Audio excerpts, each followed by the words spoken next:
Hi everyone, welcome to student life in Germany. ఈ video వచ్చేసి small update about Deutschland ticket అన్నమాట. సో విషయంలోకి వస్తే మళ్ళీ మనకి డాయిచ్లాండ్ టికెట్ ప్రైస్ అనేది ఇంక్రీజ్ అయింది. యాజ్ ఎ స్టూడెంట్గా మనకేమంత ఇంపాక్ట్ ఉండదు, ఎందుకంటే మనకి సెమిస్టర్ టికెట్ అనేది ఉంటుంది.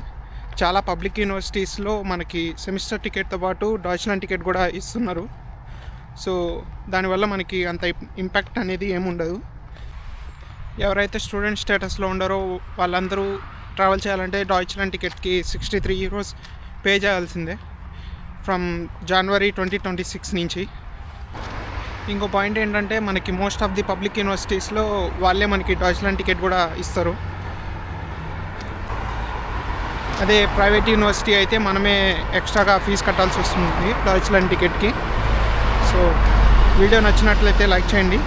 ఇలాంటి ఇన్ఫర్మేషన్ కోసం ఛానల్ని సబ్స్క్రైబ్ చేసుకోండి.